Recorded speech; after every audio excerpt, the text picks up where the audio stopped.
Boa tarde, boa noite, bom-vindo na apresentação final do projeto Caminho da Nossa Prosperar. Ave nos hace escojo para ter evento com um grupo aqui na Fundação NAM e também transmitir o evento via rede social. Hello everyone and welcome. We're truly excited to have you with us today.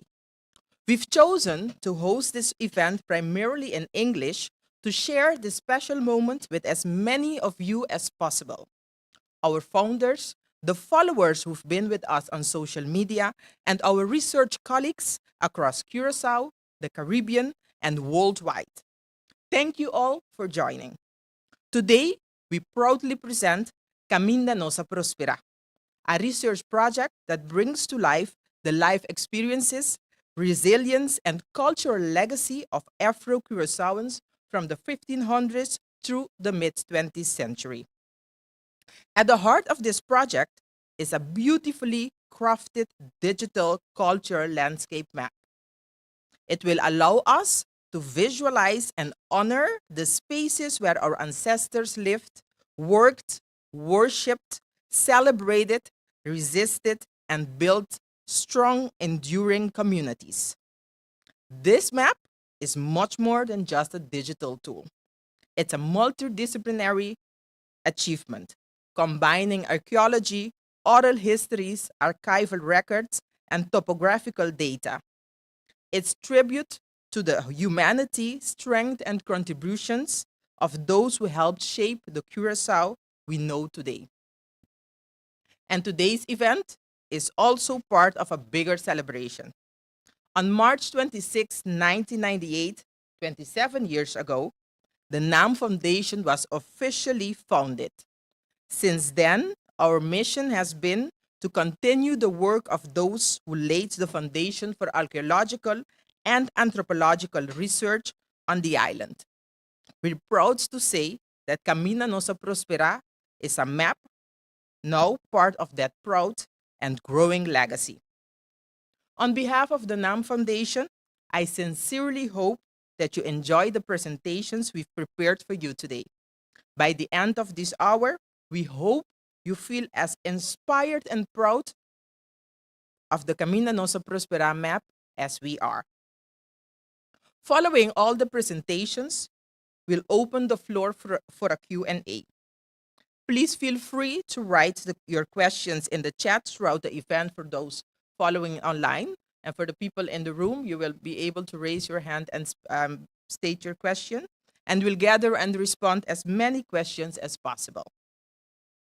And before I introduce our first speaker, I want to give a heartfelt thank to the Mondrian Funds for supporting this important research project. Our first speaker for today is Dimitri Klose. He is the current director of the NAM Foundations. Ladies and gentlemen, Dimitri Klose.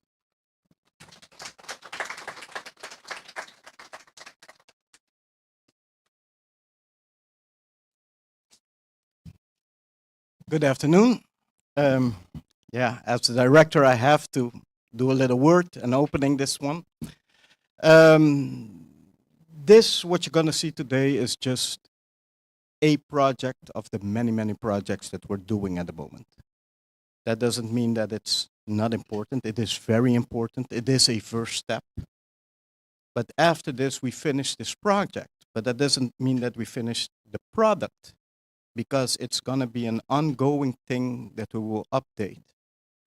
In the era that we live in, with all the digital applications that we have, the programs, etc., I think it's mainly the the aim of our foundation to make whatever we have on data accessible as much as we can using all of these application programs, etc.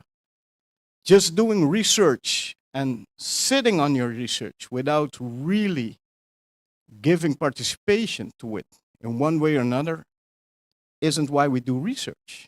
It is to broaden our spectrum of what we know, of what our legacy is, what our history is, where we stand today and where we come from.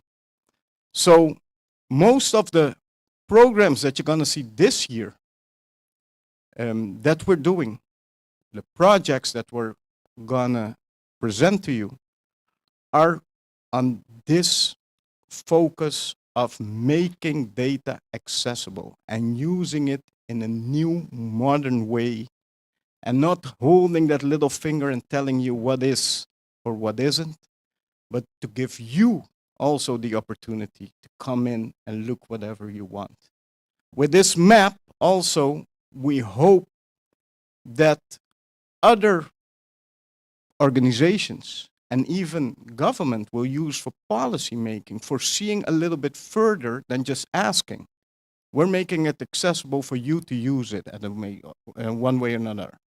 So that's just my little intro on this. Nif already said we're very grateful to all the funds that in the Netherlands at the moment are giving us the support, maybe even their trust in us and what we can do. Mondrian did for this program, which we are very grateful. But hopefully during the year, I will see more faces, more people, and we'll have much more programs and presentations to just give you in different way, different formats, etc. Thank you.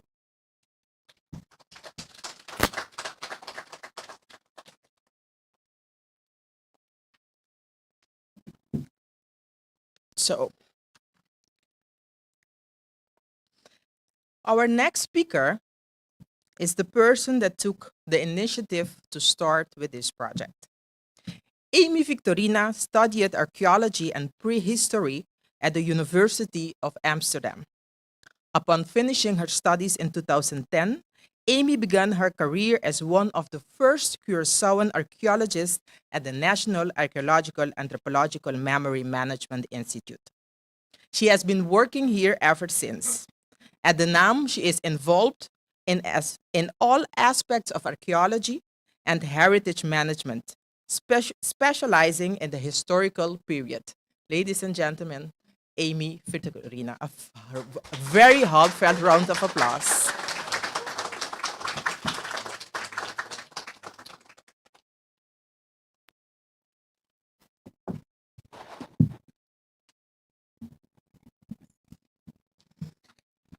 Welcome, everybody. I guess after such an intro, I don't even have to say my name anymore. Anyway, let's proceed to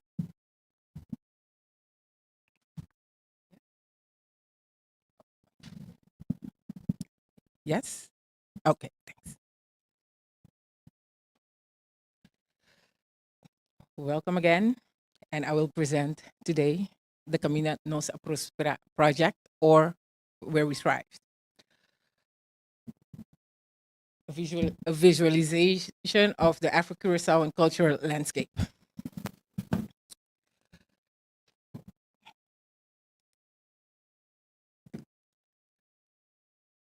The history of Curaçao is deeply intertwined with the legacy of the Dutch colonization and slavery. This painful history is central to the collective memory of the island, shaping predominant narratives that highlighted the transatlantic slave trade, the harrowing conditions aboard the slave ships, the brutal labor imposed on plantations, freedom fights, and eventually the abolition of slavery. However, when exploring the tangible aspects of the daily lives of enslaved Africans, significant gaps in knowledge emerge. Fundamental questions such as where did they live? What were their daily routines? Where were they buried? All interesting aspects that there is no tangible information of yet. This absence of detailed historical records has left a void in the understanding of their lived experiences. While historical and anthropological research has illuminated aspects of Afro-Curaçaoan traditions such as language, music, and cuisine, archaeological research remains relatively scarce. For much of Curaçao's research history, studies have focused predominantly on the pre-colonial period, with less attention paid to the colonial period. The pre-colonial period is the period before the colonization by Europe. When attention was given to the colonial period, the focus was on the the Dutch West Indian Company. Curaçao's role as a maritime base and its development as a commercial hub. And when attention is given to the Atlantic slave trade itself, it was focused on the economical aspects of it, rather than on the daily lives and the identities of the people they enslaved. The people brought here came from different backgrounds and nations, bringing with them a wealth of cultural traditions, values, and skills. Despite the brutal conditions of slavery, they forged their own way of life, creating distinct cultural, distinct cultural world, and holding on to the hope of one day to return to their ancestral homeland. A deeper focus on the archaeology and daily lives of the Afro-Curaçaoans is essential for understanding and to honor their resilience, humanity, and enduring influence in Curaçaoan culture.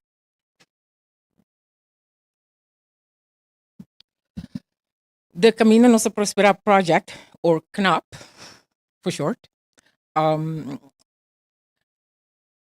Okay, so the colonial history is a painful chapter in our history. But through this pain, we were resilient and created our own identities as UD Corso.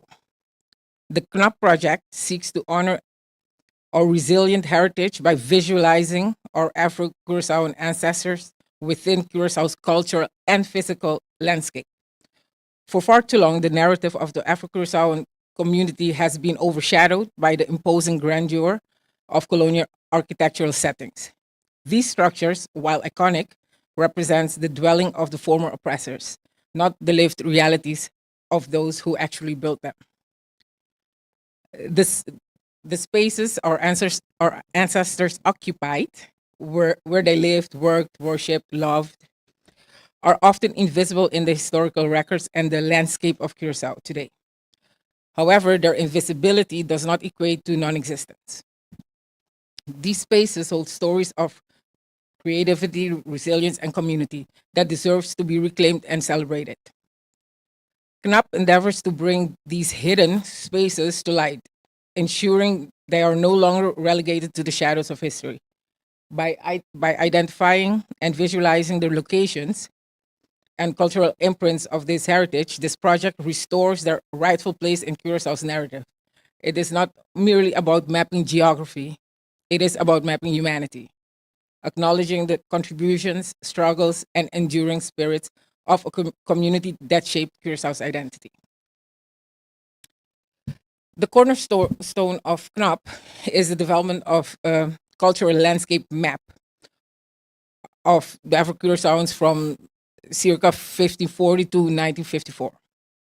This mapping initiatives includes locations beyond traditional plantation settings, offering critical insights into the spatial and cultural dynamic of a community. By reclaiming and celebrating overlooked aspects, the project ensures that this heritage remains visible and accessible for future generations. Additionally, the map serves as a foundation for more specialized studies. And the map will be accessible to the public and anybody that is interested in this heritage. Okay, how does one create such a map? You have to start with your sources. The main sources used for this project is the Heritage Collection at NAM, archival and literature research, and historical maps. The NAM Heritage Collection of NAM, the National Archaeological Anthropological Memory Management, where we find ourselves today, has amassed an extensive collection collected during more than a century. Actually, right now it's about more than 125 years of tangible and intangible cultural heritage. This collection is divided into two primary categories. You have archaeology and anthropology. For this project specifically, the following NAM collections will be utilized. The NAM Heritage Register of Curacao, the Archaeological Project Register, the and the Intangible Culture Heritage Register. The first one, the Heritage Register, is a comprehensive inventory that documents all heritage elements. Each heritage element corresponds to a unique heritage number and a specific location on the cultural heritage map of Curacao. Currently, we have about 3,000 heritage points. You can think about everything, water wells, graves, like anything. It is a dynamic tool and is continuously updated with new entries and revised when needed. For example, for the KNOP, I collected about 400 points, but the total that we have now is it's about 3,000. The the projects register is a database containing records of all archaeological projects conducted on the island. It contains documents. Thank you. Thanks. I need a little. Yeah. It contains documents, archaeological artifacts to think of, or ceramics, metal objects, animal bones, human skeletal remains, etc., etc. The project register serves as an archive of relevant research finding, ensuring the past and ongoing studies remain accessible to the future. It also contains like documents, photos, videos, everything that you collect in a project.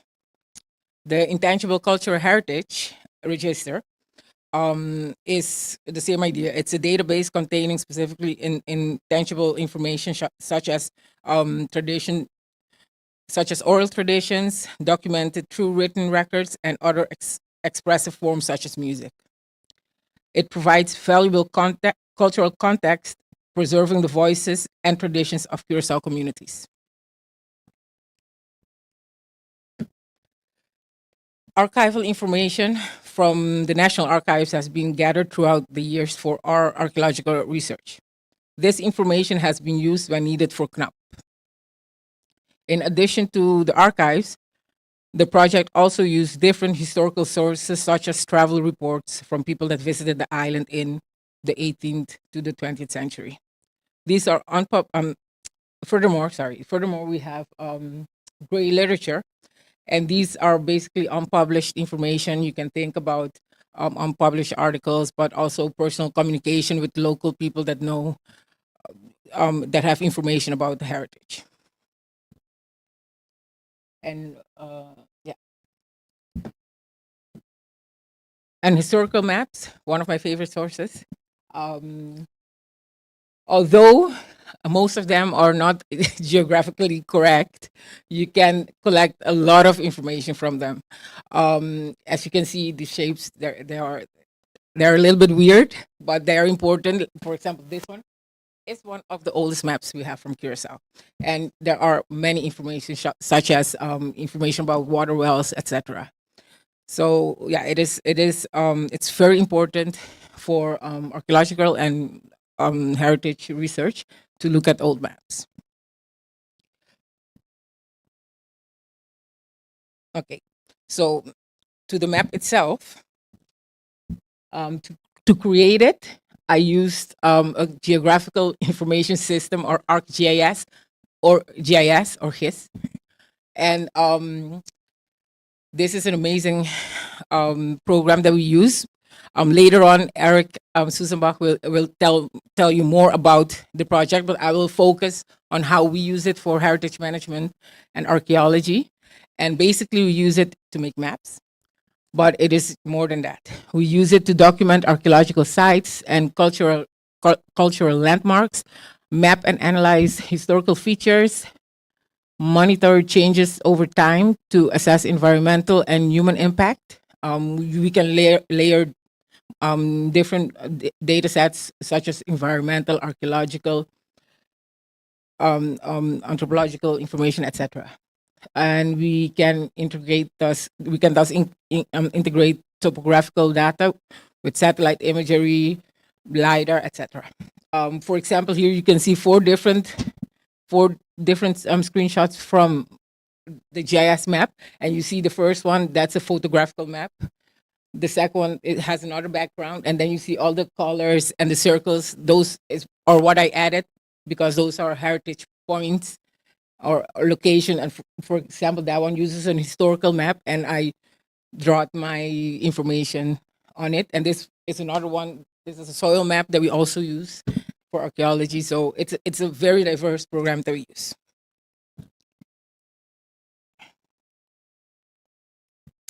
Okay, so to ensure a clear and accessible map, I decided to organize the information into heritage categories. These categories are based on a broad thematic grouping, allowing related activities and elements to be classified together. For example, I created 15 different themes, and as the names, basically the name says what it is. For example, the first one, cemeteries and graves. I pinpointed locations that we think are, for example, slaves of the enslaved people. But this also includes current cemeteries that we use that were created 200 years ago, for example. And criollo ware, that is a ceramic type that we attest that is used by Afro-Curaçaoans, and we suspect that it is locally made, but it can also be imported. And we use ceramic in general in archaeology. It's a gold mine because you can get so many information from it. And for this project, it shows where our ancestors have lived. The Afro-Curaçaoans group, where they have lived and used the ceramic. And expression, for example, that explores artistic, musical, and theatrical expression. For example, tambu, secret meeting places where people used to have tambu, and or theater or other things that people could express themselves.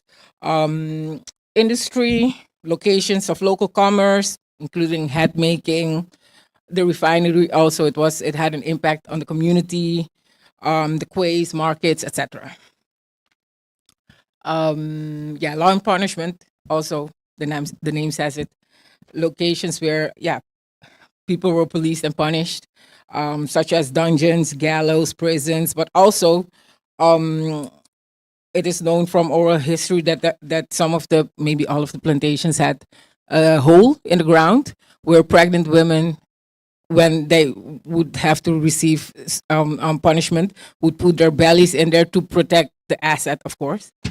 So meeting places, locations where people socialize, such as squares, washing areas, markets, etc., rituals and celebrations, locations for specific rituals, celebrations such as parent saints, festival, freedom fight preparations, but also about religion itself, like Christianity, etc.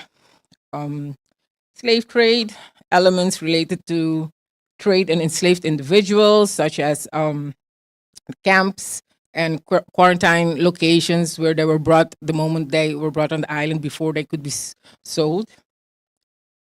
And then we have two groups, living spaces. These are this theme is divided into the following sub themes. They are the same, the same theme, but there are a little bit of difference in it. So that's why I specifically put them separate. For example, enslaved villages, These were some locations that were known from oral history, specific locations, and some of them had specific names. You had, for example, Secatibus, Saint Eustatius, etc. And then free or freed villages where free or people that were freed lived. These were also specific places that people mentioned and had specific name like Dendorci, Samiliber, Force, etc.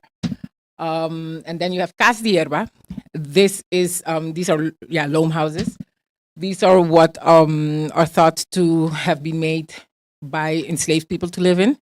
And on one historical map that I used, this map, this person that made the map showed different locations on the entire island where you had concentrations of these Cas de Hierba. So that's why I put them all separate, because it's all about living, this theme. And then, also wooden houses. There were less than the Cas de Hierbas, but there were a couple also. And then I have the theme of movement. The name says it. It's about moving around.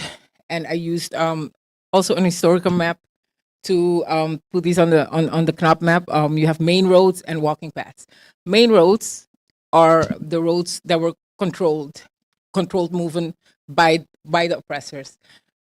Eventually, even freed people, but also, of course, enslaved people needed to walk around with a movement pass, something like that, or else they would get they would be policed. And then the walking paths are more exciting because a lot of them were secret paths, how that people could reach each other without the control of the oppressors. So those are the 15 themes, and of course, for a map, you need icons. So we created some some great icons, and we worked with some artists, and they created these maps. So you can see, like the first one is cemeteries and graves. The second one is slave trade. The third one is resistance, freedom fight. The fourth is Cas de Hierba, and then you have law and punishment. You have criollo wear, rituals and celebrations, meeting places, industry, expressions, and wooden houses. So now, with all of this information, we created this. So this is the Knop map, and as you can see, it's of course it's too small. You can see the legend here, and then with all of the information that I gathered, and with the symbols that we used, with a focus on historic center, of course. And so this is the map. And now I will guide you through the online version of the map, and Nifa will help me with it.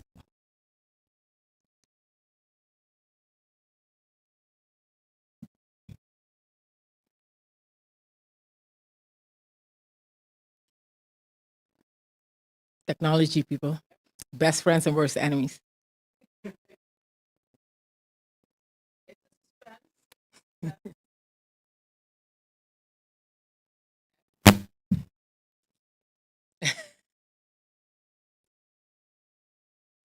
Okay, so when you go through the site via the site of nam.cw, and then this is the first thing you see. It's an introduction to the map, of course, and then you can scroll around. Oh, sorry, is that? See, oh, okay. For example, you can zoom in and zoom. Oh wait, it's loading still, huh? Okay, it doesn't have all the icons yet. It needs to load.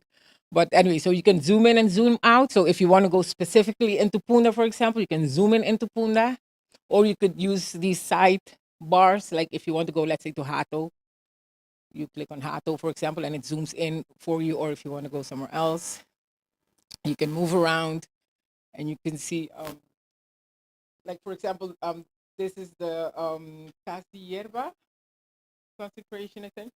And the other one is wooden houses, but I mean you can zoom out now. And then on this side where you see the guide, you can turn on or turn off the layers you want to use at the same time. And then you could go on different tabs on top. So if you want to see specific the criollo wear, you'll get only the criollo wear on this map, and with a little bit of information and a photo, so you have an idea what a criollo wear is. So here we have a couple photos and then some information, so you can read a little bit more about it. And yeah, the same with industry also, and short explanation what it is, and some photos. So like that, you can check all of the 15 themes and just explore. And I forgot to say something. Could you go to the general map again? Thank you. So just zoom a little bit. Zoom in a little bit and click on one of the points. No, on one of the icons. When you click on the icon, if it lets us, you get more information of this specific place. For example, this was a police post located at Kleinberg. I used the old plantation names. So maybe you see some names that you don't know because it's from an old map. And then if I have other description, I would put it. If I have the dates, I put it, and the remarks and further information is still empty at all the points, but that information will come. So you can click on the different icons and you find the specific information if there is more information than just the location. So yeah, so that's the knop, the Camino Nuestra Prospera map. So I hope all of you will enjoy it.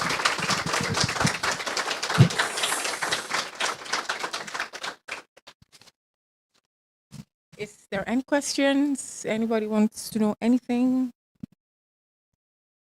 See? Or not now? Oh, sorry. Taking over your job. I'm sorry, Nifa. Oh, there's Eric. Oh.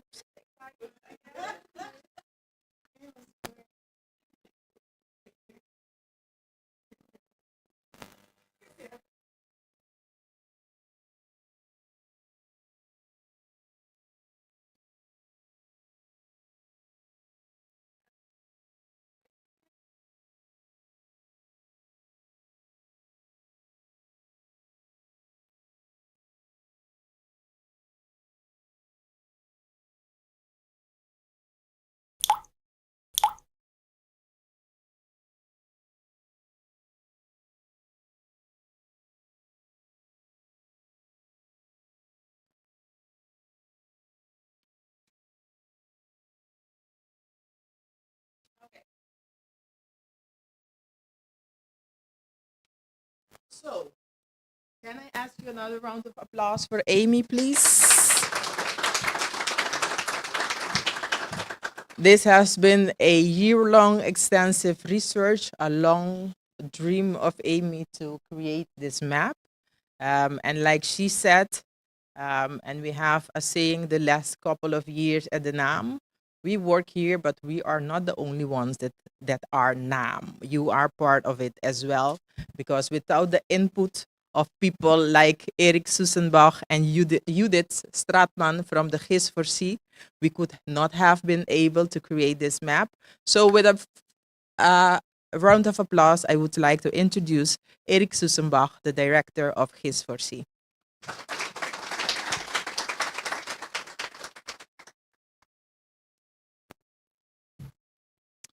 Bon tardi, good afternoon. Thank you for the opportunity to say some words to you. And again, congratulations about this milestone that you achieved. I'd like to give you a brief introduction into GIS. GIS stands for Geographic Information Systems, and that's actually the tool that was used or is being used by NAM to make this map. And I think that you are all, as we are here, we are all interested in history. And I think and I hope that you're also interested in maps. And when I talk about history and maps, then I especially think about the historic maps that Amy already mentioned, like Verbata.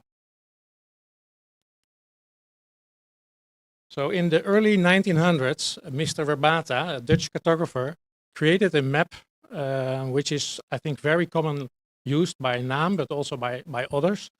And it's an incredible, high accurate map. We can still use it today in GIS, and I don't know how he did it, but it's incredible. It's truly amazing. Without Google Maps, without satellites, without GPS, he just made this map. He actually created the base, what is called the base triangulation for surveyors to make it to make measurements very accurate. And he, at that time, or his team, used these kinds of equipment. So on the left, we have a level instrument. It's used to measure the different elevation. So he could create the elevation lines. In the middle is the theodolite. It's used for measuring angles. And then on the right, there's an example of a measure chain. It was a chain of 10 meters long. And they used that to measure distances. And he measured more than 100 kilometers on Curaçao alone with this kind of equipment. And it's really, if you think about it, it's let's say mind-blowing. For me, it is how he created this map. I still cannot believe it. If I had to measure, let's say, and I'm a surveyor, I'm a cartographer, so I should know. But if I should, let's say, measure the property of Naam, it will take me, I don't know, weeks to do that. So from these classical instruments, we go to the situation right now, and we go to a modern GIS. That's the way how we make maps today. And here you can see that Claudia and Amy attended the training. It looks like it was last week, but it's already what is it, 70 years ago. So we collaborate for a long time with Naam already, and I'm really happy with that. And today we're using the computer, we're using our smart devices like tablets and smartphones, and also these kinds of equipment. So in your phone there is a GPS, but it's not that accurate. So if let's say there is an important location where you find something, or you have like maybe a rock painting or something which is very important, you want to register that location. And with your smartphone, it would not be accurate enough. It's plus or minus 5 meters, so you cannot find that spot again.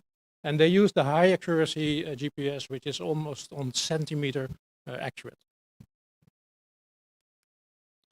And the GIS, the whole concept of a GIS is that you can register and map all kinds of themes that you see around you. So if you look outside, you can see houses and trees and roads, and sometimes you don't see things because they're in the ground or they're virtual. But you can create all kinds of layers. So we can create a layer of the cemeteries that were indicated, or different types of layers. And then we say all those objects that we find outside also have attributes. So they have maybe like a name, or when are they found, and these attributes are stored in tables, and the tables are linked to the map.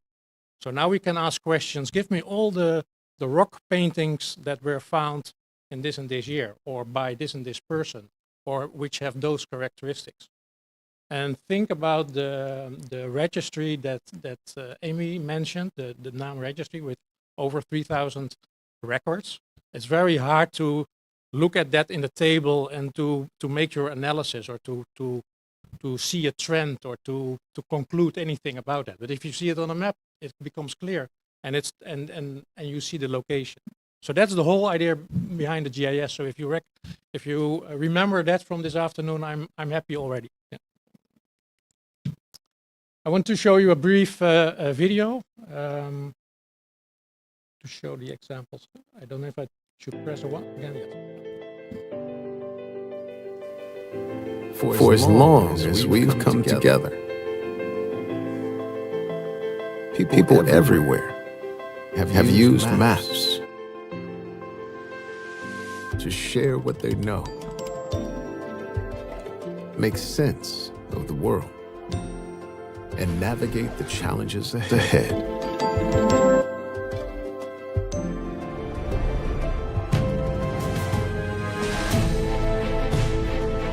now today that our very existence is threatened.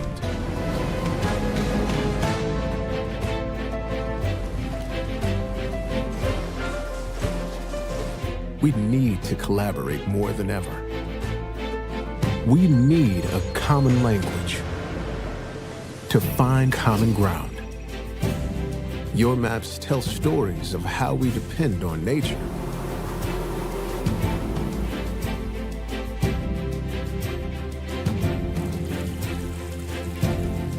And though it's fragile,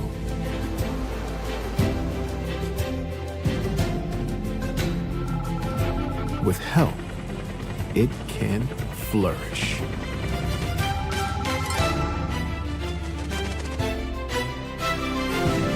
Maps allow people with different backgrounds, expertise, to see what is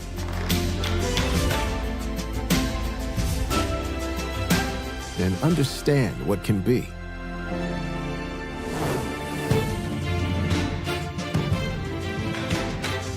Maps help us see alternatives.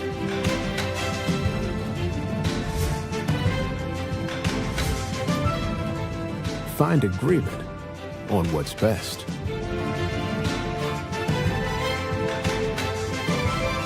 Where others see conflict, your maps help find solutions.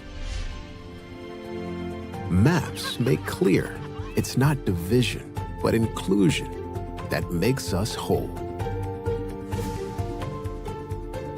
Maps tell us about where we are, who we are,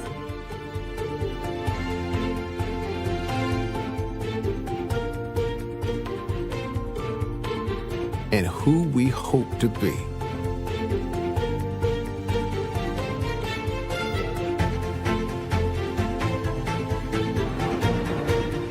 We are visual, spatial. Finding our way forward demands a geographic approach that unifies our best technology, science, and design thinking into a common vision. You and your maps are essential for mapping common ground.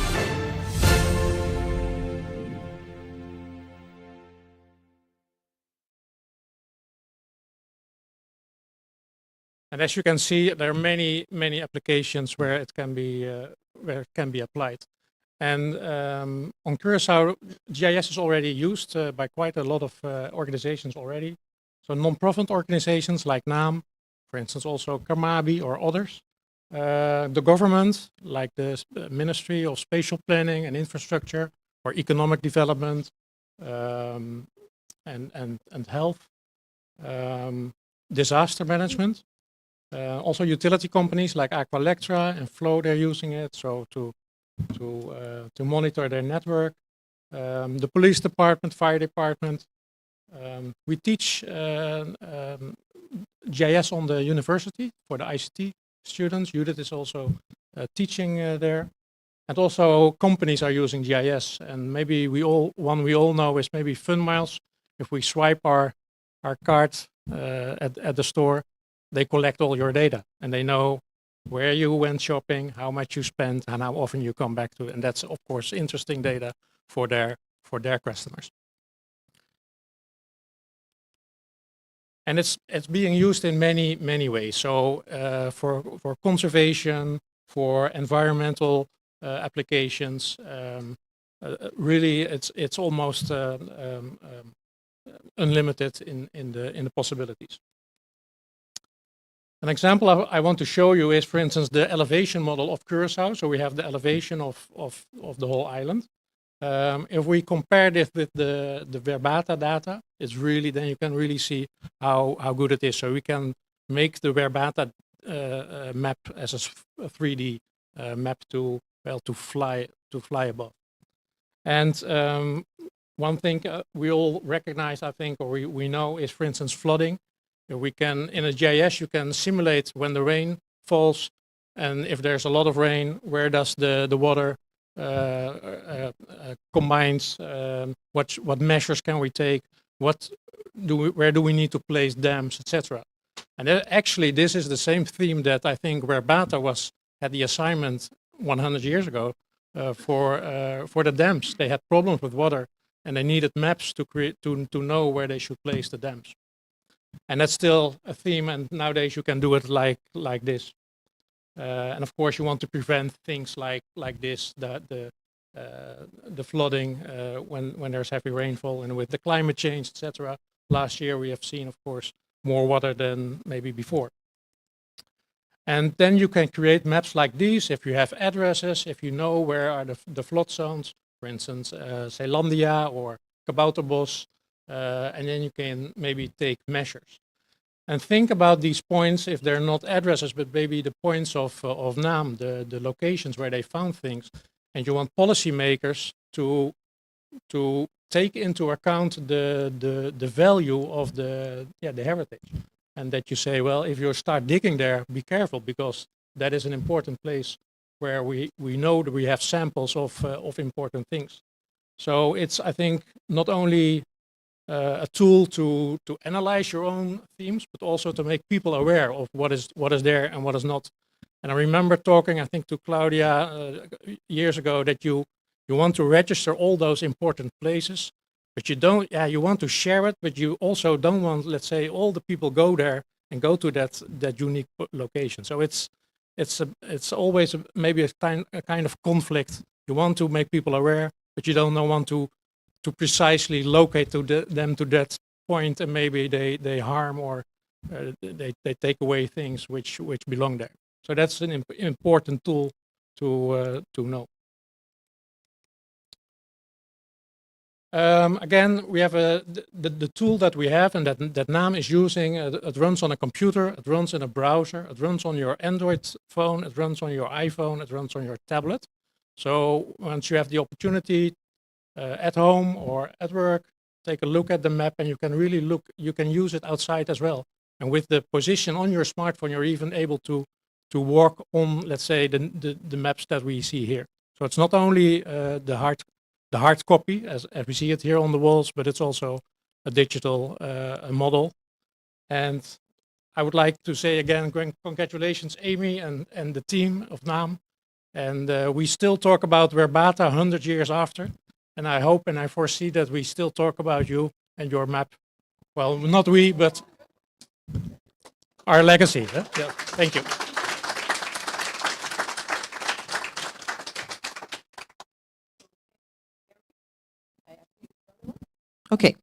Okay, thank you very much, Eric, for the presentation.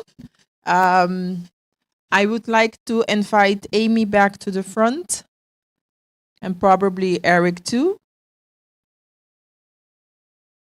Are there any questions? There were already questions. So if you have any questions, you can raise your hand and I will bring the microphone. So not everybody at the same time. Not to anybody else. Yes. I would like to know if the website is already live and if we can get the Yes, link. it is live. Yes. Yeah? Okay. Where can I get the link? We'll show the link to you in a bit. Yes, in a bit. Everything in due time. More questions? Lian, you had a question? You forgot it? Amy, hope for being Nam Thank you. also Thank you. with this tremendous, awesome logo. Hope you Thank you. for being. My question was, I was wondering the theme of expressions. How did you gather that to map that? Because it's such intangible. Yes. So yeah. Yes, that's the funny thing about oral tradition. People say, oh, to the south of this hill, the people would gather to do this. Oh, right there between this and that, there used to be a water fountain there. So I really tried to get that type of information too. So it wasn't. That's why a lot of these points you can go there, but you don't see anything. But also, like what Eric said, I will not put the precise point on the map because people will go and search, and if there's something there, people love their heritage. They like to take it also. and we don't really want that. But that's how I work. So a lot of these things are also ideas of people. We always have to think like oral traditions. Things can change, but at that moment when that person was interviewed, they because some people like there were, I remember an example. Somebody was like, "Yeah, I remember when I was young, we used to go to this plantation location, and we still saw some chains." So I use that as a punishment location. So maybe they weren't punished at that exact place, but there was a chain there, like of an enslaved person, and I took that up. So I used also not just precise data, but what people experience. And a lot of these things you would need further research to corroborate if it was true or not. But the idea, it happened there. It was there, and because you don't see it, it's like it's not, people forget about it, but it was there. Those holes that I was talking about with the pregnant woman, pretty sure you won't find any of them right now. But there was another story that I have a couple of locations specifically for that, because grandpa told somebody, "Hey, I remember when I was a little boy, we used to walk there and we could see that still, and it was scary, and they told us don't go there," and then I use that as a point. So it's our experience, everybody's experience with the heritage. Yeah, so that was my Any more idea. questions? Okay, first in the front, and then I'll go back to the back. Okay, Amy, thank you very much for this inspiring project. And I like to congratulate the NAM also for this inspiring project. Today, we were talking about what was called the embodied absence. And what does it mean? That when there are location, most of the time we are walking to those locations, or we are looking at those locations, but there are no narratives around those locations. And I think what you have done is to place a narrative as well to the location. Most of us are experiences, but we don't know much about it. And I think that's a very good work you did. When you're dealing with oral tradition, of course, it's important because people say it's very important also to control and to look what is being said and how do you expand on what is being said. So I see that you have much work to do in the future in order to get more of those narratives with regards to certain places, which are very good. Also, I think what you have done, the part of spirituality, I think that's something which is worthwhile doing as well. Yeah. Thank you very much. No, you're welcome. And yes, that was for some reason lost my train of thought. But what was I gonna say again? Yes, I totally forgot what I was gonna say. I'm sorry. When it comes to me, I'll let you know. It will come back. When it comes back, I'll let you know. See, no, Mr. Talking, and I got to say. Okay. Hi, Amy. I have. See, I have. I'm curious. A question, and I have a suggestion. First of all, who in this room has done his DNA test? Way too not much, because I did it. I proved I was African hunter. I was wherever. I was raised by my slave family. I know also everything. They came from Malpais, everything about it. The suggestion, and no, I would love to that the people in Curacao do their DNA test, and maybe NAM can find a fund that people can have it paid for, because then we would be able to write a very special history, the real history of Curacao. Suggestion is also that, because I'm writing my book, so, but maybe ask friends of NAM or somebody like me, that I know my history. I know everything. My family was, thank God, storytellers. So I'm a real one here sitting that knows where they came from. I'm very, very proud of them, but way too less people know it, realize it, and how the whole trade, because of the world history, came about. And Curacao really is yes, an international place because of our slave history, the international harbor. So I hope that I know you, of course. So that's a suggestion, but I really hope also that NAM can ask people to do their DNA, because I really, it's so amazing how you know your story specifically, and when you came to Curacao and why they came to Curacao. That's it. Thank you, Varela. No, yeah, that is very interesting, and that is we have, my colleague and I, we have a list of projects that we would love to do, but we are just 2 people that do work for like 10 people. But like this is one of the projects that we would like to do. I mean, eventually, I would love to do research on the cemeteries of the enslaved, for example, because with that information, I could find information about their DNA, and then to compare it to our DNA, but that funds we need funds. And to come back to you, Rosemary, what I initially wanted to do with this project too was to involve the community more, to hear their stories. But I think you can imagine how long that would take, and funds. I couldn't do it on my own. I I what I want also from this project is because this is just a version. This is not the final. This is version 1.0 of this map. It will grow, just like our cultural heritage map keeps growing. It will go with more than 3,000 points. I would eventually love to have more input of local people when they see this map, and then they will be like, oh yeah, I know this story about whatever, the cemetery or whatever, and then we could include it in the map.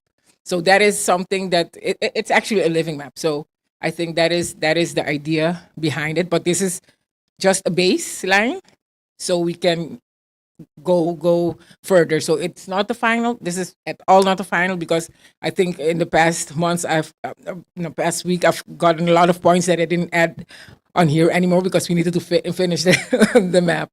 So it is a work in progress. So, Yeah, hello. whatever. Yeah, I'm Charles Dorego. I want to ask you 2 questions, Amy. The first one is about the encampments, the camps for those enslaved Africans who were brought to Curacao. Did you discover the exact locations of those camps for Curacao? Again, this map, I didn't go into the field for it. It was really a desk-based. Again, as I said, I used archival information and books and information from our database. So this was not, I didn't go into the field and look for it.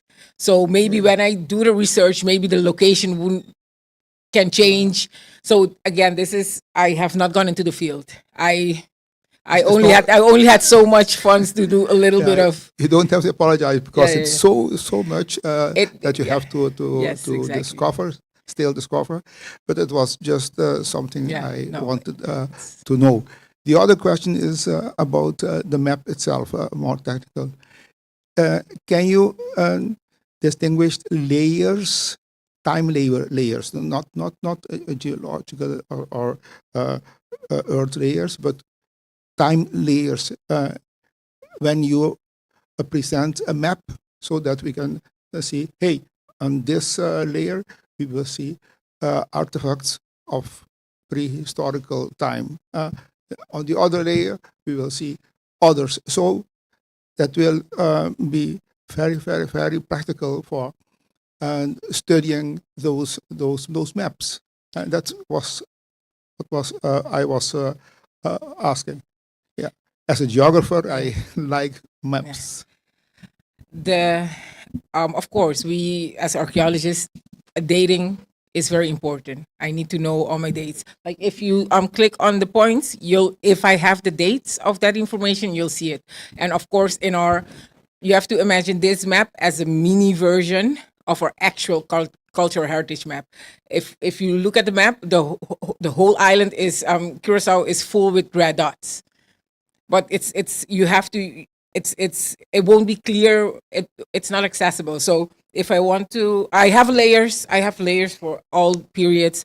I have layers for you can have for ceramic types. I can make layers of a certain type of building.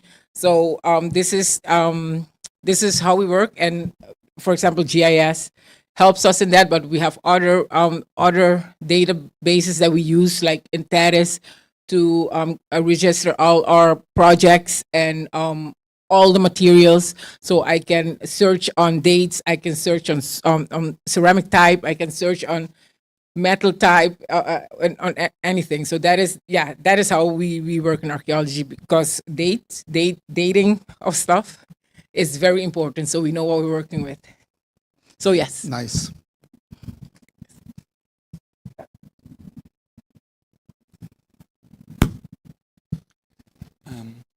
Amy, first of all, I want to congratulate NAMO. This is a fantastic initiative. And on behalf of Blue Shield Curaçao, Blue Shield, the cultural equivalent of the Red Cross, we've lobbied with Leslie Fair, Directie Risicobeheersing Rampenbeleid, to include cultural heritage in the National Disaster Plan. And one of the conditions was it's now part of this area of interest in ESF 9 right now. But one of the conditions was to create a mapping and alarming tool, which this is. So the National Archives of Curaçao has also initiated a mapping initiative. We have an intern working on it, with risk maps connected to the points. So just wanted to point that out. Thank you. Interesting.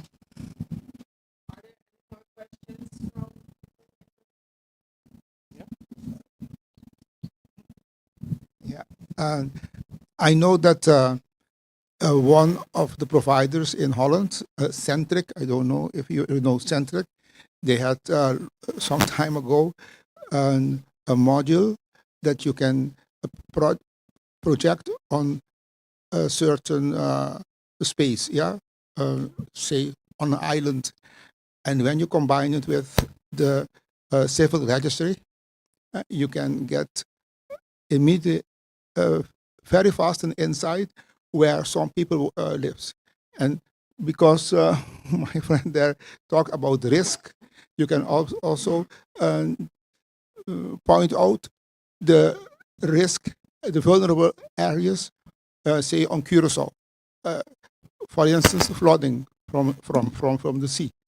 So when there is some disaster, you have to know who are living there very, very, very fast, so you can combine it.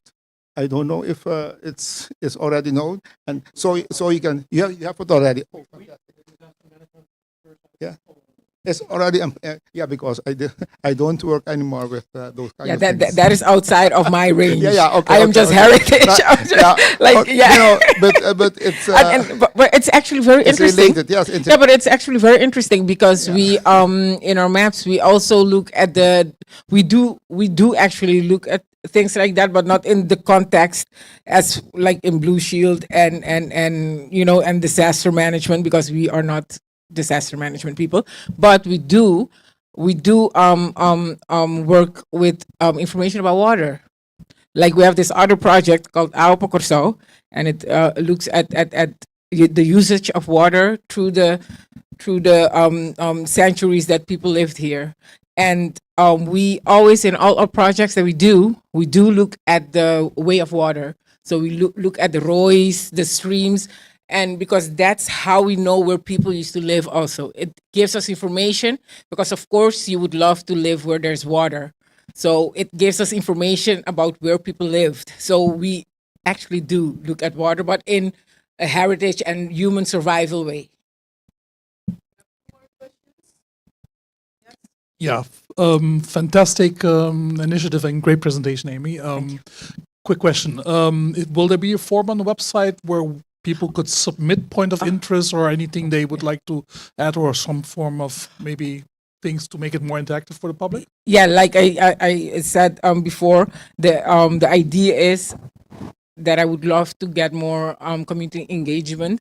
Like if people have stories that I know or from their family, or if you have suggestions, I don't have a specific location where you can do that yet. That's still in the making, but it's gonna come. And when I have that, I will shoot it in the community. But that is again, like I said, this is really a baseline that we started with, and now everything is gonna come. So, and that is one of it. But thank you. That's a great suggestion. Yes. Thank you, Amy. I thought it was really interesting to finally see what you have been working on the last few months that I was Yeah, here, of amongst other course, things, and yes, I've seen yes. you working on it. I think it's very interesting how also some people in the audience have pointed out, like, yeah, you can do like think about disaster management with mapping. And you mentioned this is really like also focused on the cultural heritage. Now I'm curious, like if you think about 5 to 10 years from now, what do you hope people will use this map for, like future generations? What do you hope they will, how do you hope they will carry forward this knowledge on the cultural heritage that you have mapped? I hope people find in it what they need, I think, for their own heritage. I mean, like I said before, it is very invisible in the landscape. Like we know that we descend from people that were taken from Africa. We know all the stories. We know all the research and things like that.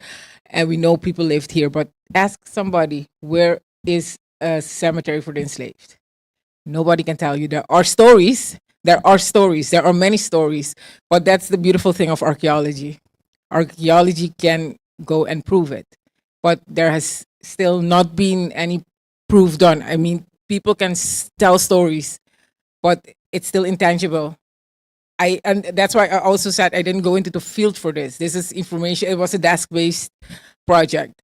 And Opname nummer 10. you can, archaeology tries to make things clear and invisible and but yeah. But what I would think that people, yeah, it's very difficult because I don't know what you think about what's interesting to you. But for me, it's for people to know, for Curaçaoans to know, hey, we were more than just enslaved people. Because that's the idea. Oh, they all came. They might be dumb people, but they weren't. They had thousands of years of culture, of civilizations, and they were forcibly taken here. So you can learn so much more about your heritage, and yeah, and I hope that future researchers can use it to make it better. Because again, this is just version 1.0. So I would leave it for Yes. for the Thank younger you. generations. I understand that there are no questions from the people watching us online, even though people are watching from St. Martin and places that's like nice. that.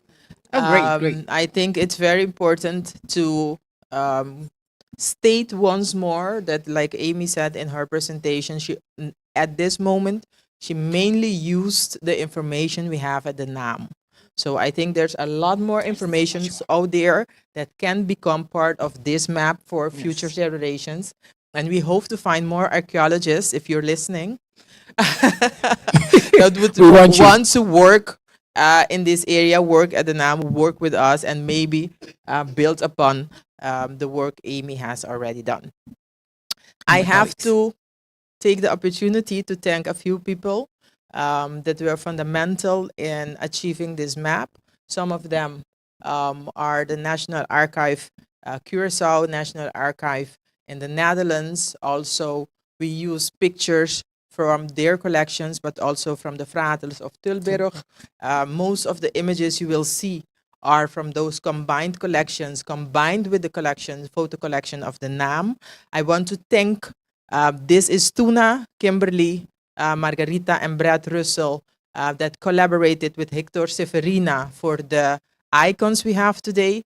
I want to thank our social media team base that supports us with the branding of of Camina Nosa Prospera, I want to ask you a very, very, very, very heartfelt applause for Judith Stratman.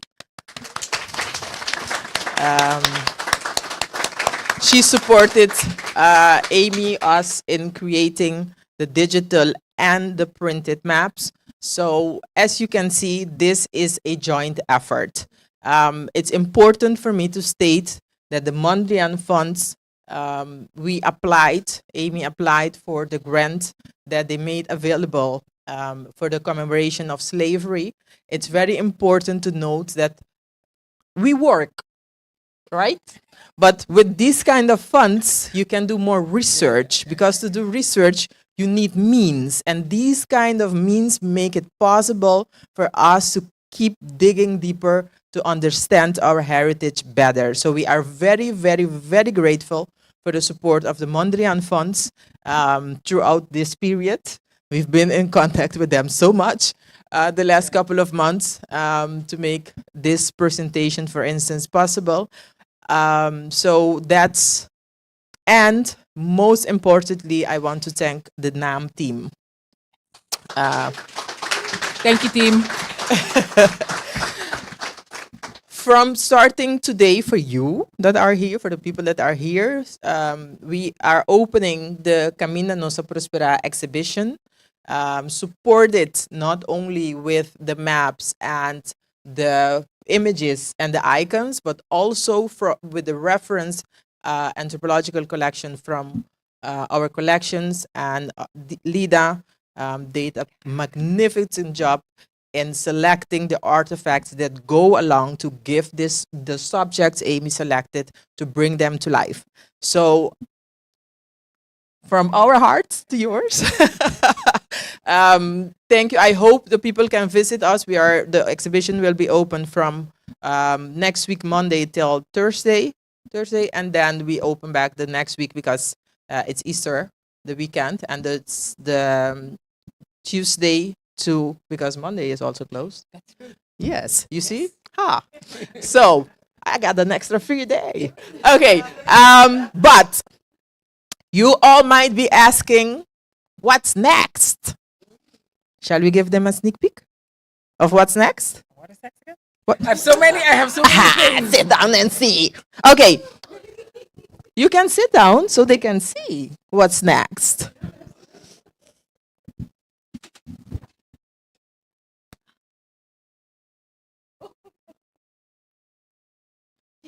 Yeah.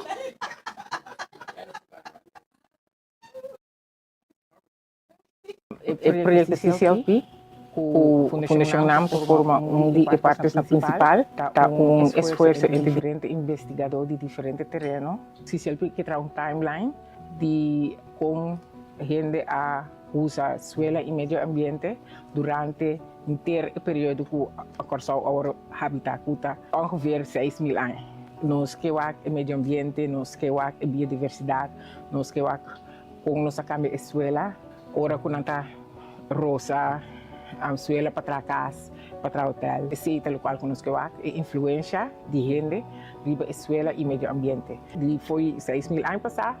Teco aqui para nos pôr informação de como ela vai para nos com nosso futuro ambiental também portar. Además, essa aqui é informação para ajudar-nos a proteger e restaurar nosso meio ambiente de água e meio. Onde é metan de projeto para incluir comunidade.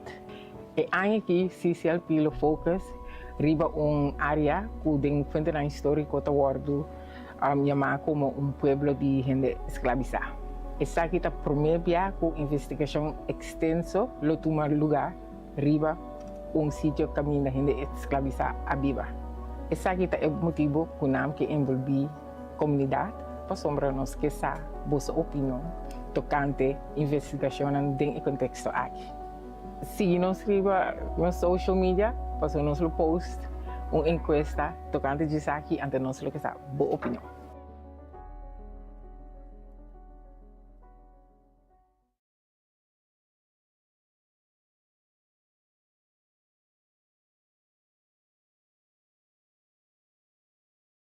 Danke Nature Hinenan. Thank you to everybody that followed from St. Martin and all around the world. And if you may rewatch this live streaming, Send us your feedback. Do you have input? We are always open. Like you saw a few minutes ago on the website of the NAM, www.nam.cw/Camina Nossa Prospera, and then you can find the information about the mapping. Then you can browse by yourself and go click, click, clack, clack, clack. Yes? So, have a nice weekend for those watching us online. And the academic, if you start a sige. Okay, Shonang. Na comissamento maneira nossa visa, a parte que nós celebrar, eigenlijk is a parte de forma que nós celebrar, que é mapa aqui, é hecho que nam a cumprir 27 anos, 12 vão passar.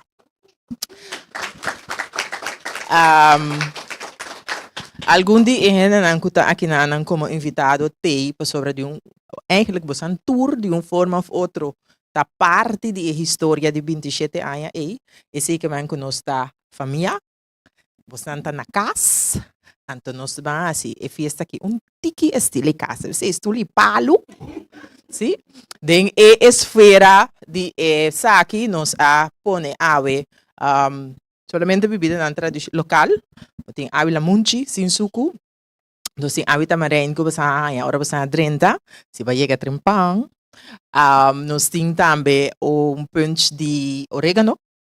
Então, para sombra não bisa sempre que bom chita rende, nós está particala. De forma nós está timbolo. Tem cala, para nós que bom chita rende, ou você que da rende e tei, para nós queda junto, queda trabalhar mais investigação, queda crescer como sociedade que está investigar nossa herência de modo que nós podemos nossa herência mais forte. So, by deze, dá-me bem, você aqui a música? Ok, anti-música, vamos dar assim. Não, pero você pode passar livremente e coi bebe na mesa com glass, que é recibo de casa. Ja, baixa para bebe, sentir livre, desfrutar de exposição, conversar com ele, com o direto se mira, anto, lá nos compartilhar experiência de modo que nós possamos crescer junto. Feliz tarde.